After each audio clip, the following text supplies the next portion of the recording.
नमस्कार. मी साया नवलकर तुम्हा सर्वांचे खट्टा मिठ्ठा परिवारातर्फे चैतन्यमय स्वागत करते.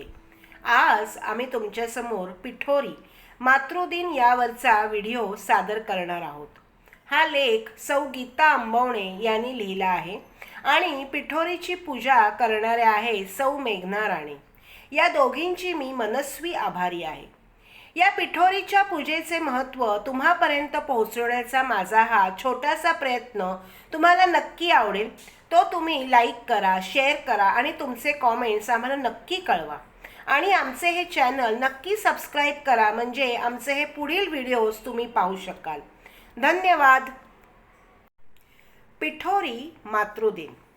पिठोरी मातृदिन हा महाराष्ट्रातील महत्त्वाचा सण.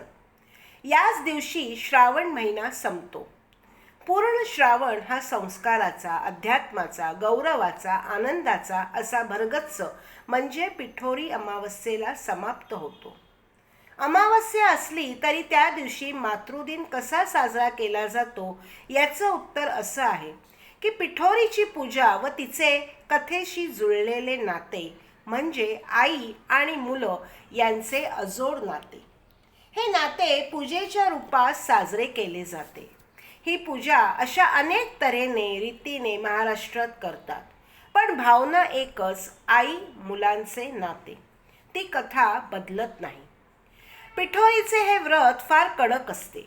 पूजेचा थाट, नैवेद्य, फळाफुलांची मांडणी, सजावट हे सारेच भव्य असते. पाठारे प्रभू समाजात सर्वजण उत्साही व हौशी मंडळी आहेत.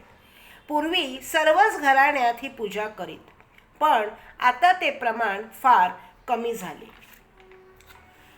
पिठोरी व्रत, पूजा व कथा यांची संगत कशी जुळते ते आपण पाहू. प्रथम कथा.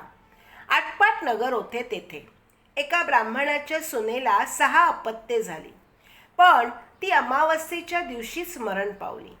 7व्या वेळी असेच झाले. त्यावेळी रागाने तिच्या सासऱ्यांनी मृत मूल तिच्या ओटीत घातले व तिला हाकलवून लावली. तिच्या आजी सासऱ्यांची त्याच दिवशी तीथ होती, पण ते त्या सुनेमुळे 6 वर्ष उपाशीच राहिले. ती मूल घेऊन जंगलात गेली. तिथे तिला झोटिंगांची बायको भेटली. तिच्या दुःखाचे कारण तिला विचारले.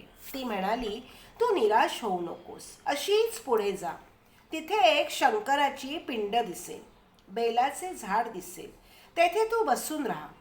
ती पुढे गेल्यावर तिला बेलाचे झाड दिसले, पिंड दिसली. तशी ती झाडावर जाऊन बसली. इतक्यात तेथे नागकन्या, देवकन्या व 7 अप्सरा आल्या. त्यांनी पूजा केली व डोक्यावर खीरपुरीचा नैवेद्य घेऊन अतिथी कोण असे विचारले. ही बाई खाली उतरून आली व म्हणाली, मी. सर्वजणीने तिची चौकशी केली व तिची 7ही मुले जिवंत केली.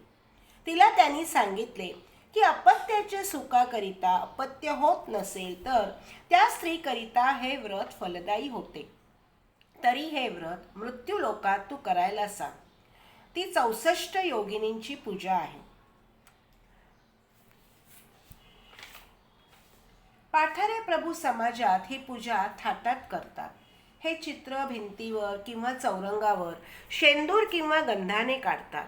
ही पूजा सुवासिनी किंवा विधवा स्त्री देखील करू शकतात, कारण ती आई असते.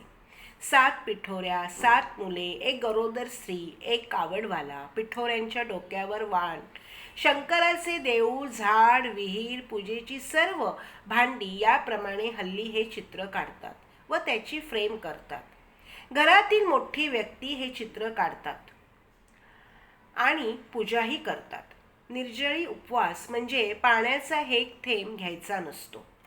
पत्री, फुले, वेण्या, फळे, पंचामृत अर्पण करून पूजा पूर्ण करून मग खीर, पुरी, उंबर, पातवड, गुरवळी, आणखी अनेक प्रकार भाज्या, वरण, भात याचा नैवेद्य दाखवून घरातील सर्व लहानांना वाण द्यायचे. त्यावेळी पदराचे टोक डोक्यावर घेऊन वाण देण्याची पद्धत आहे. यालाच वायन देणे म्हणतात. यात महत्त्वाची गोष्ट म्हणजे 5 नारळाची पेंड वाहतात. सर्वच वस्तूंना गंध, अक्षदा, हळद, कुंकू, फुले वाहतात.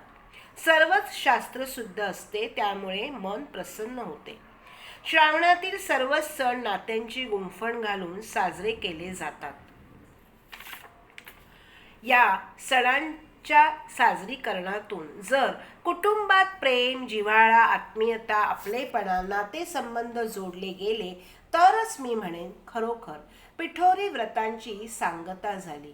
आईने म्हणावे, अतिथी कोण?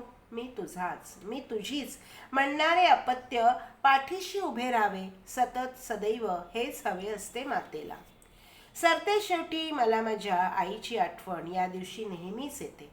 ती आज जेथे कोठे असेल तेथून म्हणत असेल, अतिथी कोण?